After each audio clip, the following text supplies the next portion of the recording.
Welcome back to my channel. I hope आप सभी ठीक होंगे। एंड अगेन आज मैं स्कूल जाने के लिए फिर से लेट हूँ, तो भाग भाग के जा रही हूँ। मिलती हूँ आपसे स्कूल में। हेलो एवरीवन, सभी दिन के बज रहे हैं 12 और इस टाइम पे हमारा लंच ख़त्म हो चुका है। हमने जस्ट अभी लंच फिनिश किया है और सुबह के व्लॉग में आप सभी ने देखा होगा कि किस तरह से मैं लेट हो रही थी स्कूल आने के लिए, बट समहाउ मैंने मैनेज कर लिया कि मैं स्कूल टाइम पे पहुँच चुकी। एक इम्पॉर्टेंट फैक्टर के बारे में बात करने वाली हूँ, अपनी लाइफ के एक बहुत ही ऐसे इम्पॉर्टेंट फैक्टर के बाद बेसिकली आप ऐसा कह सकते हैं मैं अपना एक्सपीरियंस शेयर करने वाली हूँ, सो दैट कि अगर किसी के रिलेटिव है या फ्रेंड्स है, फैमिली मेम्बर्स, अगर उनके साथ ऐसा कुछ हो रहा है तो वो टाइम पे ठीक करवा लें, क्योंकि हम नहीं करवा पाए। हमने करवाने की कोशिश की बट ऐसा कुछ नहीं हुआ। तो मैं अपना बेसिकली आपके साथ एक्सपीरियंस शेयर करने वाली हूँ कि आप किस तरह से, अगर आपकी फैमिली में किसी को इस तरह से प्रॉब्लम हो तो आप कैसे उसे हैंडल कर सके। सो ये बात है अगेन मई के लास्ट वीक की बात है और मेरे फादर की ना अचानक से तबीयत ख़राब हो गई थी। उनका पूरा फेस, उनका स्टमक, उनका पैर सब कुछ फूल चुका था। तो हमें लगा कि ना एसिडिटी, क्योंकि हम तो इतना जानते नहीं है ना चीज़ों के बारे में, हमें तो ये लगा कि एसिडिटी होता है तो स्टमक थोड़ा सा फूलने लगता है। तो हमें भी यही लगा, तो हमने क्या किया, उनको इनो दिया। पहले फर्स्ट टाइम तो इनो दिया, फिर इनो से काम नहीं बना, फिर स्प्राइट ला के दिया। मीन्स हम यही मतलब चीज़ें करते रहे, क्योंकि उस टाइम पे आई गेस कि संडे था और डॉक्टर उस समय नहीं थे, डॉक्टर शाम को बैठते थे। तो फिर हमने शाम तक किसी तरह से मैनेज किया। हम डॉक्टर के पास गए, डॉक्टर को हमने बताया कि ये प्रॉब्लम हुई, डायग्नोस करवाया, एग्ज़ामिन किया और फिर हमें पता चला कि मेरे फादर की ना किडनी 10 to 15% वर्क कर रही है। मीन्स हम ये चीज़ सुन के ना इतना शॉक्ड हो गए थे कि हमें समझ नहीं आया कि डॉक्टर ने क्या बोला, कि अब आगे क्या होने वाला है, किसे क्या होगा। सारी चीज़ें ना हमारे दिमाग में इस तरह से घूम रही थी कि हमें समझ नहीं आया, ना कोई समझाने वाला भी नहीं था और समझ में भी नहीं आया। तो उन्होंने जैसे ही बोला कि 10 to 15% वर्क कर रही है तो हम एकदम शॉक्ड रह गए। फिर उन्होंने बताया कि अब आपको डायलिसिस करना पड़ेगा। तो उन्होंने कहा कि यहाँ से हम कुछ नेक से यहाँ से वो कुछ पाइप डालेंगे और उस पाइप से क्या होगा, डायलिसिस होगा। आफ्टर डैट कुछ टाइम के बाद उन्होंने कहा था हाथ पे भी कुछ उन्होंने लगाते हैं, आई गेस मुझे वो रिकॉल नहीं आ रहा, वो नेम कुछ था समथिंग। तो वो हाथ, उसके बाद वो हाथों से करेंगे। तो हमें लगा चलो ठीक है, इस तरह से वो किसी तरह से वो ठीक हो जाएंगे। बट फिर हमने डायलिसिस करवाना स्टार्ट किया। डायलिसिस करवाते करवाते उनकी बॉडी इतनी ज़्यादा वीक हो गई कि वो खड़े खड़े ना गिर जाते थे। हमें पता भी नहीं चलता था और वो खड़े खड़े गिर जाते थे, क्योंकि डायलिसिस की वजह से, आपने अगर किसी को पता होगा डायलिसिस में क्या होता है कि आपका बेसिकली पूरा खून साफ़ होता है और उसमें से जो पानी है वो अलग हो जाता है ना। तो ये सारी चीज़ें होती है और लेकिन यही है कि आपको उस टाइम पे प्रॉपर तरीके से मेंटेन करना पड़ता है चीज़ों को, जो डॉक्टर प्रिस्क्राइब करे, मेडिसिन या खाना जो भी है वो सारा प्रिस्क्राइब करना पड़ता है, देखना पड़ता है, वही चीज़ करनी पड़ती है, आपको फॉलोअप करनी पड़ती है। तो ये सारी चीज़ें थी। लेकिन जो मेरे फादर थे, वो मैं लिटरली बताऊँ सबसे बड़ी बात क्या है मेरे फादर में जो थी, वो यही थी कि वो परहेज़ बहुत ही कम करते थे। जैसे डॉक्टर ने उनको बोला था कि 1 लीटर पानी पीना है तो वो 1 लीटर से ज़्यादा ही पानी पी जाते थे। मे बी ऐसा होता होगा कि जैसे उनको प्यास लगती होगी तो वो ज़्यादा से ज़्यादा पानी पीते होंगे। तो इस वजह से क्या है, डॉक्टर ने बोलता कि अब ज़्यादा ये पानी पिएंगे तो इनके लिए ख़तरा है, तो इनको कम से कम पानी, पूरे दिन में 1 लीटर इनको सिर्फ पानी ही पीना है। तो हमने सोचा ठीक है, हम किसी तरह से कर लेंगे। दाल मना की, तो बहुत सारी चीज़ें होती हैं जब डायलिसिस होता है तो मना की जैसे की जाती है, जैसे दाल वगैरह मना था और फ्राई वाली चीज़ मना थी, बहुत सारी चीज़ ऐसे डॉक्टर ने मना कर दी थी उस टाइम पे कि नहीं खाना। तो मेरे फादर का जो डायलिसिस होता था वो वीक में 3 बार होता था। हम कभी मैं जाती थी, कभी मम्मी जाती थी और कभी दीदी। फिर उनका डायलिसिस होता रहा, 3 महीने तक उनका डायलिसिस चला। इस बीच में उनकी तबीयत बहुत ही ज़्यादा सीरियस होती थी, हम लोग डर जाते थे उनकी तबीयत को देख के, उनको देखते हुए। मतलब जिस तरह से उन्होंने वो 3 महीने काटे हैं, आई गेस हम जब देखते थे ना वो सामने उस चीज़ को, तो देख के ना अंदर सा रोना जैसा फील आता था। क्योंकि होता है ना कि एक आप पूरे दिन बैठो, खड़े रहो, कुछ भी करो, लेकिन जब रात आती है तो रात को इंसान सोता है, एकदम लेट के सोता है। लेकिन मेरे फादर उस टाइम पे लेट के नहीं सोते थे, सिर्फ वो बैठ के ही सोते थे, क्योंकि अगर वो लेट के सोते तो जो भी उनके स्टमक में पानी वो चेस्ट में आ सकता था और चेस्ट में आने के बाद बहुत सारी प्रॉब्लमें और बढ़ जाती। तो 3 महीने तक समहाउ वो उन्होंने कैसे वो पीरियड गुजारा है, वो टाइम कैसे गुजारा है, वो कैसे सोते थे बैठे बैठे, मतलब मीन्स हम तो सिर्फ देख के मतलब देखते थे कि हाँ कि चलो कि कर रहे हैं किसी तरह से, लेकिन उन्होंने कैसे वो फेस किया होगा वो मैं और या आप कोई भी नहीं समझ पाएगा, वो वही समझ सकता है जिसके ऊपर बीत रही है। सो समहाउ 3 महीने तक ऐसे ही चला। इस बीच में हमारी डॉक्टर से बात होती रही, कंसल्ट करते रहे कि क्या चीज़ कब कैसे सारी हम यूज़। 3 महीने के डायग्नोस में हमें ये समझ में आया कि प्रॉब्लम कहाँ से एक्चुअल में स्टार्ट हुई। एक्चुअली जो मेरे फादर थे वो हर हफ्ते वीक बाय वीक तो वो डायग्नोस करते थे, शुगर अपना टेस्ट करवाते थे, लेकिन समाउ शायद उनको भी नहीं पता होगा कि जो शुगर का इफ़ेक्ट होता है वो किडनी पे भी होता है। तो उन्होंने कभी किडनी का टेस्ट करवाया ही नहीं, और कभी डॉक्टर ने भी, इवन वो डॉक्टर के पास भी जाते थे, हर महीने जाते थे, सब कुछ अपने रिपोर्ट्स दिखाते थे, और कभी डॉक्टर ने भी ये चीज़ नहीं बोली कि इसका जो इफ़ेक्ट होता है शुगर का वो हमारी किडनी पे भी होता है, तो आपको किडनी का टेस्ट करवाना चाहिए। मुझे लगता है एज अ डॉक्टर अगर आपके पास पेशेंट आ रहा है, अगर वो डायबिटिक पेशेंट या कोई भी पेशेंट है, तो आपको अच्छे से इसका सब कुछ आपको पता है कि अगर किसी को शुगर है तो उसके किडनी पे इफ़ेक्ट कर सकता है, तो वो टेस्ट एटलीस्ट आप साल में कम से कम 1 बार 2 बार 3 बार तो आप एटलीस्ट करवाओगे ही करवाओगे। तो यहाँ पे डॉक्टर ने भी हमें नहीं बताया कि किडनी का कभी टेस्ट करवा लो कि किडनी पे भी इफ़ेक्ट होता है शुगर का। और फिर मेरे जो फादर है वो डेली वो लाल पैथ में अपना शुगर टेस्ट करवाने जाते थे, कभी ज़्यादा होता था कभी कम होता था, तो वो वॉकिंग भी करते थे, परहेज हल्का फुल्का करते थे, वॉकिंग ज़्यादा करते थे, ताकि सो डैट कि उनका जो शुगर है वो लेवल पे आ जाए। इवन मेडिसिन भी वो लेते थे, मेडिसिन आती थी, आयुर्वेदिक मेडिसिन थी वो, तो वो मेडिसिन भी लिया करते थे, तो उनसे उनका जो शुगर है वो मेंटेन रहता था। लेकिन कभी हमें डॉक्टर ने भी नहीं बताया, मेरे फादर को भी नहीं बताया, मेरे फादर को भी आई गेस शायद उनको नहीं पता होगा कि इसका असर हमारे किडनी पे भी होता है। तो जिस वजह से वो चीज़ें तो बहुत पहले से ही होते आ रही थी, लेकिन हमें एट लास्ट में जब ज़्यादा हो गया, जब ज़्यादा तबीयत ख़राब हो गई, सीरियस हो गई, तब हमें समझ में आया कि अच्छा कि इनका जो किडनी है वो ही मतलब वर्क करना प्रॉपरली वर्क बंद कर चुका है, और 10 से 15% ही वर्क कर रहा है। फिर हमने समहाउ किसी तरह से उनका डायलिसिस करवाया। डायलिसिस में डॉक्टर ने परहेज करने के लिए कहा था, लेकिन जो मेरे फादर है वो शायद उतना परहेज नहीं कर पाए, या शायद वो करना भी चाहते होंगे तो उनकी बॉडी ने उनको इतना अलाउ नहीं किया, क्योंकि डायलिसिस की वजह से उनकी जो बॉडी थी वो बहुत ही ज़्यादा वीक हो गई थी, इतनी ज़्यादा वीक हो गई थी वो खड़े खड़े गिर जाते थे।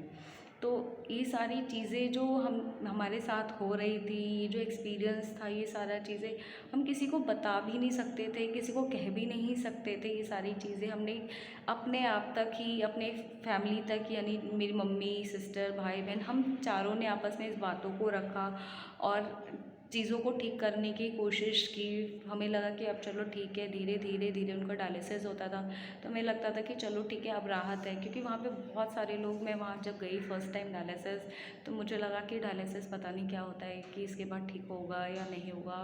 मुझे ये सारी चीज़ें ना मन में डर से होने लगा था उस टाइम पे।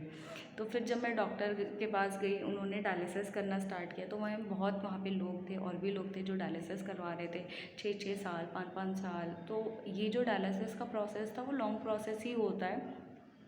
तो जब मैंने सुना लोगों से कि 6 साल 5 साल लोग डायलिसिस करवा रहे हैं, तो मेरे को लगा कि शायद ठीक हो जाते होंगे, तो ठीक ही हो जाते होंगे, मुझे ये लगा। फिर हमने डायलिसिस करना स्टार्ट करवाया, फिर सारी चीज़ें करवाई, 1 महीना 2 महीना।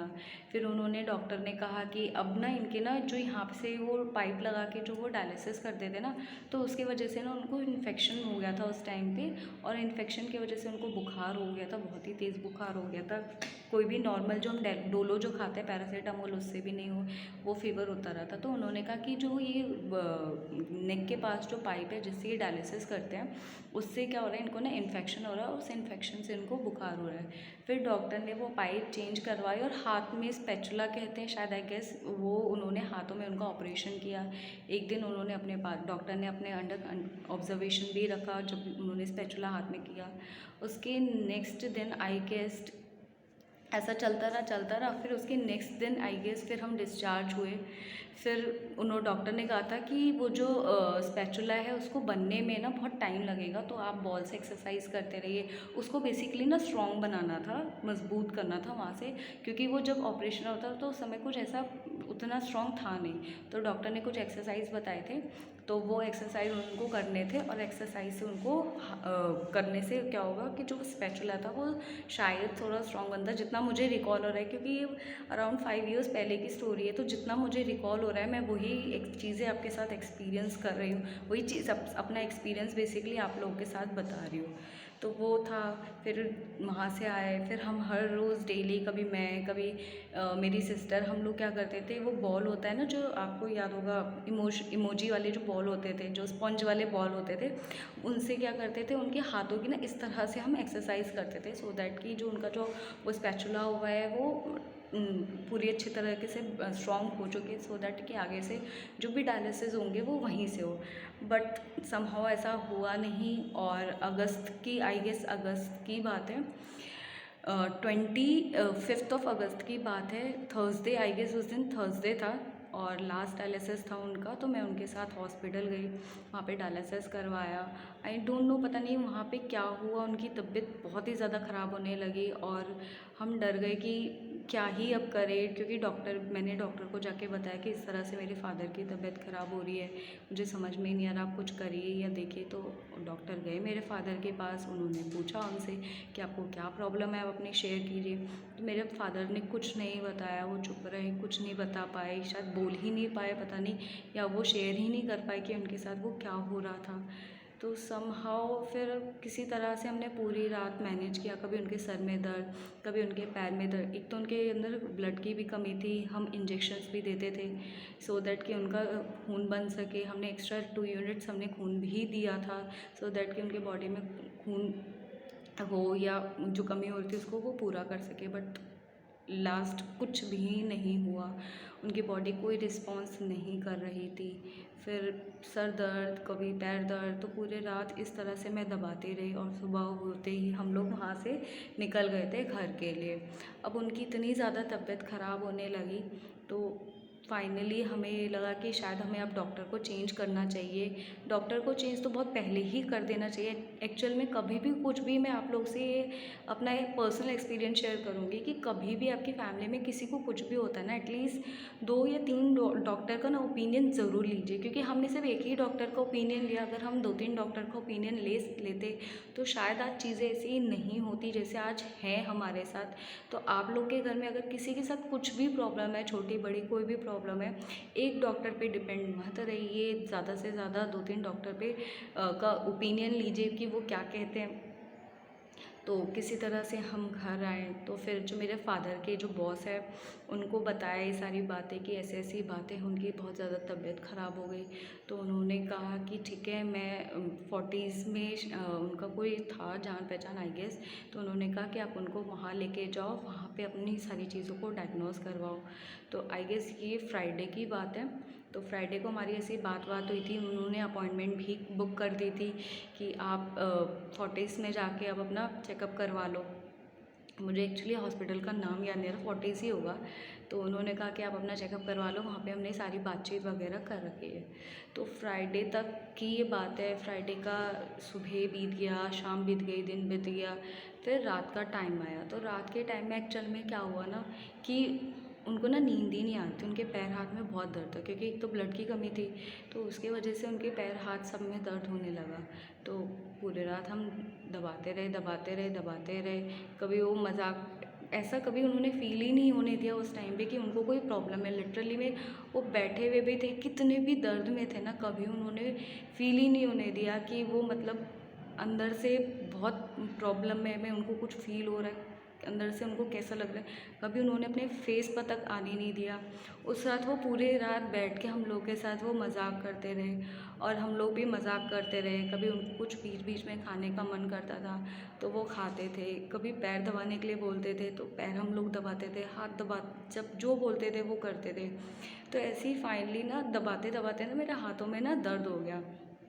तो मैं थोड़ा जाके ना लेट गई। उसके बाद दीदी ने ही दबाया। उसके बाद फिर मेरे फादर को ऐसा था ना कि मेरी दीदी सिस्टर दबाती थी ना पैर, तो उनको उतना रिलैक्स फील नहीं होता था जितने मेरे हाथों से फील होता था।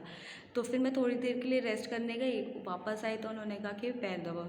तो जैसे ही मैंने पैर दबाया ना, तो पैर दबाते कहते हैं मतलब वो मेरे को प्यार से दाई बोलते थे। और उन्होंने बताया कि मतलब पैर दबाते हुए उन्होंने कहा कि कल तुम्हारे पापा नहीं रहेंगे। तो मेरे को इतना अंदर से ना इतना गुस्सा आया कि क्यों ऐसा बोलते हैं, क्यों मतलब ठीक है जो भी प्रॉब्लम है हम शेयर कर सकते हैं, ठीक कर सकते हैं, बट ऐसा ना बोले, क्यों ऐसा बोल रहे हो। ऑलरेडी मतलब होता है ना इंसान की तबीयत ख़राब होती है और उसमें इंसान ऐसा बोल दे तो हर किसी को डर होता है, हर किसी को लगता है कि ऐसा क्यों बोल रहे हैं। तो मेरे फादर ने भी जब मैं पैर दबा रही थी तो मेरे को उनका लास्ट वर्ड यही याद है। उन्होंने मुझे जाते जाते यही कहा था कि कल तुम्हारे पापा नहीं रहेंगे। तो मेरे को बहुत रोना आया। फिर मैंने कहा कि क्यों ही ऐसे बोल रहे हैं, मत बोलो ऐसा करके। फिर हम किसी तरह से हमने मैनेज किया। रात भर उन्होंने हंसी मजाक सब कुछ किया, हम लोग बैठ के बातचीत करते रहे, सब कुछ किया। सुबह जैसे ही 6 बज गए थे आई गेस, तो हम लोग मम्मी तैयार हो रही थी हॉस्पिटल जाने के लिए और हम एम्बुलेंस को फ़ोन कर रहे थे। तो एम्बुलेंस तो आई नहीं क्योंकि उन्होंने कहा कि हॉस्पिटल में शायद बेड खाली नहीं है, इसके वजह से एम्बुलेंस आई भी नहीं। तो फिर उनकी तबीयत और 7 बजे तक बहुत ही ज़्यादा ख़राब हो गई थी, इतनी ज़्यादा ख़राब हो गई थी हमें समझ में ही नहीं आया। फिर हम लोगों ने सोचा कि पास में ही जिस हॉस्पिटल से हम लोग डायग्नोस करवा रहे हैं वहाँ लेके चलते हैं। हम एक्चुअली कैलाश सेक्टर 27 में वहाँ से डायग्नोस करवा रहे थे उनको। तो हम वहाँ पे ले गए। तो जैसे जल्दी जल्दी हमारे एक फैमिली ड्राइवर है, हमने उसको बुलाया और उनको सब लोग नीचे चले गए। फिर पापा को में जो ड्राइवर है वो लेके आए। तो जैसे ना उनसे ना चला नहीं जा रहा था, वो चल नहीं पा रहे थे। तो ड्राइवर ने क्या किया, उनको ना मेरे फादर को ना ऐसे कंधे के बल ना ऐसे उल्टा करके वो लेके गए। तो ऐसे करने से क्या हुआ, ये जो चीज़ उनका जो स्टमक था ना वो इससे दब गया था और स्टमक का जो सारा पानी था ना वो उनकी नाक से पूरी तरह से वो बहने लगा और वो सीढ़ी पे ही उनके पूरे नाक से मुंह से पानी निकलने लगा। तो हमें लगा कि ये बहुत ही ज़्यादा सीरियस हो गया है। तो किसी तरह से जल्दी जल्दी हम कैलाश लेके गए। उस दिन पता नहीं लकीली कोई ट्रैफिक नहीं था, हम डॉक्टर के पास लेके गए। डॉक्टर ने एग्ज़ामिन किया और कुछ ही देर के बाद मतलब उस समय अंदर से मेरा भाई था, मेरी मम्मी भी नहीं थी और मेरी सिस्टर भी नहीं थी। एक हमारे ऊपर पड़ोसी थे, वो मेरे भाई के साथ अंदर थे। तो उस समय डॉक्टर ने जवाब दे दिया कि आपके फादर। तो मेरा भाई जैसे उसने सुना तो वो बाहर आके बता नहीं पाया, बोल नहीं पाया कि दीदी ऐसा हो चुका है, पापा अब नहीं रहे, कुछ भी वो बोल नहीं पाया। सिर्फ उसके इशारों से या उसकी आंखों से समझ में आ गया कि हमारे फादर अब नहीं रहे। तो वो एक फ़ेज़ था मेरी लाइफ का, बहुत इम्पोर्टेंट फ़ेज़ था। मैं अपने फादर को बहुत ही ज़्यादा प्यार करती थी, बहुत ज़्यादा मानती थी और उनके जैसा मैंने लिटरली कोई फादर नहीं देखा अपनी लाइफ में, जो अपने बच्चों के लिए, वाइफ के लिए, अपने लिए, सबके लिए सारी ज़रूरतें उन्होंने पूरी की। सब कुछ पढ़ाई लिखाई सारी एवरीथिंग उन्होंने, सारी चीज़ उन्होंने पूरी की। और जब लास्ट में मैंने सुना ये सारी, एक्चुअल में उस टाइम पे मैं घर पे थी, बाकी सब लोग हॉस्पिटल में थे और मैं उस समय घर में अकेले थी। तो उस समय एक पहली बार तो मैंने जब दीदी को फ़ोन किया तो उन्होंने कहा कि हाँ पापा पहुंच चुके हैं, हम लोग पहुंच चुके हैं डॉक्टर के पास, डॉक्टर देख रहे हैं। और उसके तुरंत 5 या 10 मिनट के बाद मेरी सिस्टर का कॉल आया कि ना पापा नहीं रहे। तो ये सुन के ना मेरे को ना एक अंदर से धक्का लगा, क्योंकि मैं उनकी सबसे ज़्यादा क्लोज थी। और ये सुन के मुझे इतना धक्का लगा कि मैं अपने आप को संभाल ही नहीं पाई। उस समय पूरे घर में मैं अकेली थी, मैं संभाल ही नहीं पाई अपने आप को कि मैं इस क्या करूं, मुझे कुछ समझ में ही नहीं आया। तो जैसे ही मैंने ये न्यूज़ सुना तो मेरे जो पड़ोसी हैं मैं उनके पास गई, भाभी लगती है बगल में है, तो मैं उनके पास उनका गेट ज़ोर ज़ोर से मतलब खटकाया कि मीन्स कि मैं क्या करूं, मुझे समझ में ही नहीं आया। तो उन्होंने गेट खोला और फिर मैं उनको बताया कि ऐसी ऐसी चीज़ें हो गई। और मेरे को लिटरली मैं बोलते बोलते शायद थोड़ा फेंट हो गई थी। और फेंट होने के बाद में थोड़ी देर बाद जब मुझे होश आया तो मुझे चीज़ें समझ में आई कि हाँ ऐसा कुछ हुआ है। और फिर धीरे धीरे सबके कॉल्स आ रहे थे, सब लोग मिलने आ रहे थे। मीन्स वो फेज़ ऐसा था ना कि मेरे को कुछ समझ ही नहीं आ रहा था कि क्या करें हम या क्या हुआ है, मुझे कुछ नहीं समझ में आ रहा था उस टाइम पे। फिर जैसे तैसे थोड़ी देर के बाद मम्मी आई, दीदी आई, सब एम्बुलेंस में उनकी बॉडी भी आई। तो जैसे उनकी एम्बुलेंस बॉडी ऊपर चढ़ के आई, सीढ़ी पे चढ़ के आई, तो मैं मतलब एक होता है ना मूवी में देखते हैं कि जब कोई किसी का एक्सीडेंट होता है या कुछ ऐसा, तो उसको वाइट चादर के अंदर लेके आते हैं वो लोग। तो मैंने भी सेम वही चीज़ देखा कि सीढ़ी से ऐसा कुछ आ रहा है, और मैं देख के ना इतनी ज़्यादा शॉक्ड हो गई, इतनी ज़्यादा शॉक्ड हो गई। मतलब मेरे को उस समय कुछ भी नहीं समझ आया कि क्या हो रहा है मेरे फादर के साथ। बस मेरे को ये था कि किसी तरह से मेरा फादर उठ जाए और बोल दे कि ये सब झूठ है, सब कुछ भी नहीं है, ऐसा कुछ नहीं हुआ, मैं यहीं हूँ, सब कुछ ठीक है। बट ऐसा कुछ भी नहीं था। सामने मेरे फादर ऐसे, उनकी बॉडी ऐसे सामने थी और मैं उनको देखते जा रही थी, और मुझे ऐसा उम्मीद हो रहा था कि कहीं ना कहीं ऐसा हो कि वो उठ के एक बार बोले कि नहीं सब कुछ ठीक है, कुछ भी ऐसा नहीं हुआ है, मैं ठीक हूँ, तेरे पास ही हूँ। बट ऐसा कुछ भी नहीं हुआ। और ये देखते देखते ना मैं दोबारा से मैं फेंट हो गई। और दोबारा से जब मैं फेंट हुई तो पास में एक हॉस्पिटल है, वहाँ लेके जाया गया। वहाँ पे मेरे कुछ फ्रेंड्स आए थे, कॉलेज के कुछ फ्रेंड्स थे। मुझे भी याद है कि कॉलेज के कुछ फ्रेंड्स थे मेरे साथ उस समय। तो उस समय उन्होंने ड्रिप वगैरह, ग्लूकोज़ वगैरह चढ़ाया, और जिसकी वजह से शायद मुझे हल्की सी नींद आ गई है, पता नहीं क्या। तो मैं उसके बाद ना शाम को ही थोड़ी देर के बाद उठी, और शाम को जब मैं उठी तो मेरे को होश आया कि ऐसा कुछ हुआ है। तो मैं सबको घर में बोल रही थी नहीं मुझे जाना है, मुझे अपने पापा के पास जाना है। सब लोग मना कर रहे थे कि नहीं अभी नहीं जाना, कल ही जाना, सुबह ही जाना। बट मैंने कहा नहीं, मुझे जाना है, अभी ही जाना है, चाहे कुछ हो जाए। तो मैंने ज़िद विद करके मैं किसी तरह से मैं घर में गई। मैं घर में मैंने मेंटली अपने आप को स्ट्रॉन्ग किया था कि मेरी बहन जो है वो सबको देख रही है, सबको कर रही है, तो मैं अगर वीक हो जाऊँगी, क्योंकि उस समय मेरा भाई भी नहीं था, हॉस्टल में था। तो मैंने सोचा कि समहाउ मैं किसी तरह से उसको ठीक करूं। अगर वो अकेले पूरे घर को संभाल रही है, अगर मैं कमज़ोर पड़ गई तो किस तरह से वो करेगी। तो मैंने भी अपने आप को स्ट्रॉन्ग बनाया। मैं किसी तरह से घर गई। अब घर जब मैं गई तो वहाँ पे जाते ही थोड़े टाइम तक तो ठीक थी। उसके बाद ऐसा हुआ कि ना मेरे को ना अचानक से ना एंग्जाइटी अटैक आने लगे थे उस टाइम पे, और मेरा बीपी बहुत ज़्यादा लो हो चुका था। मतलब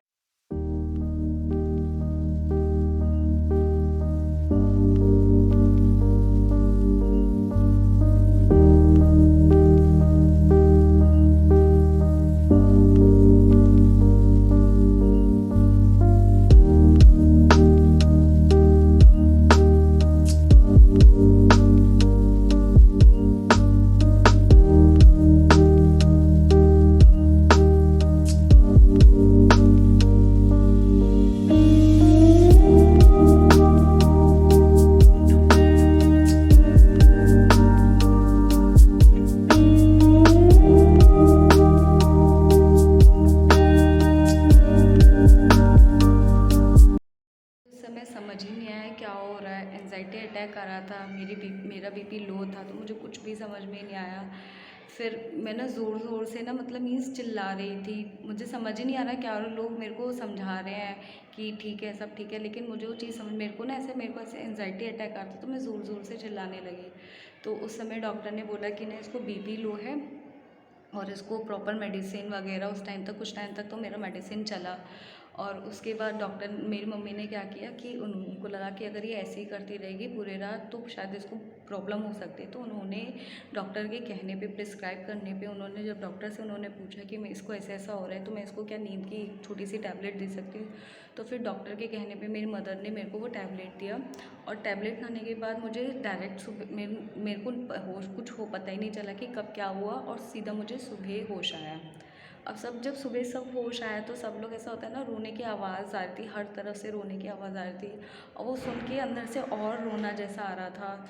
सारी चीज़, सब लोग आ रहे थे, मिल रहे थे, सब लोग बोल रहे थे ठीक हो जाएगा। सब लोग मतलब मेरी फैमिली में सब लोग आए थे, सब लोग बोल रहे थे ठीक हो जाएगा, हम लोग हैं, सब लोग ऐसे ही बोल रहे थे।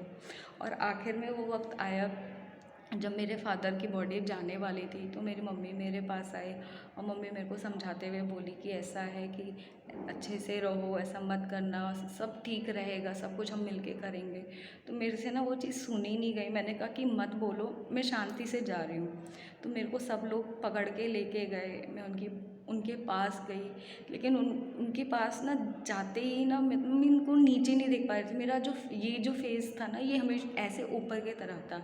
मैं नीचे की तरफ उनको झुक के देख ही नहीं पा रही थी कि हाँ वो सामने नीचे है। कि बहुत लोगों ने कोशिश किया कि मेरे सर को ऐसे फोर्सफुली उनके तरफ ले जाया जा सके, बट मेरे से हुआ नहीं।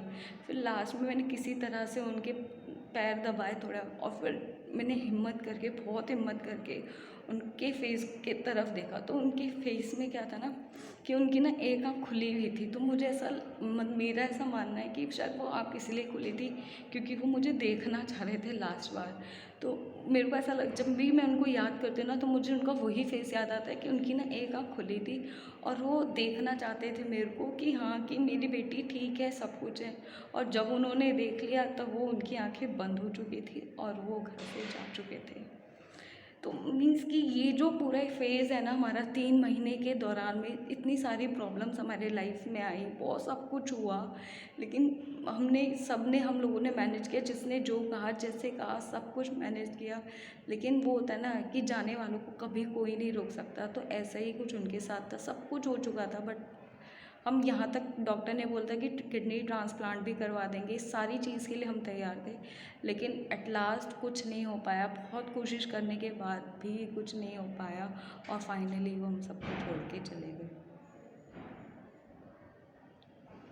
और आज वो दिन है, पूरे 5 साल हो चुके हैं उस चीज़ को, लेकिन अभी भी जो उनकी कमी है हर फेस्टिवल में या लाइफ के किसी भी चीज़ में, प्रॉब्लम में, खुशी में, दर्द में, किसी भी चीज़ में, घर में, उनकी कमी हमेशा ही महसूस होती है। हमेशा ही लगता है, सबको देख के, सबके फादर को देख के ऐसा लगता है कि काश मेरे फादर भी अभी होते, तो ऐसा होता, वैसा होता, हम ये कर रहे होते, वहाँ जा रहे होते, वहाँ घूम रहे होते, सबके पास जा रहे होते। लेकिन ऐसा नहीं हुआ और वो हम लोग को छोड़ के चले गए।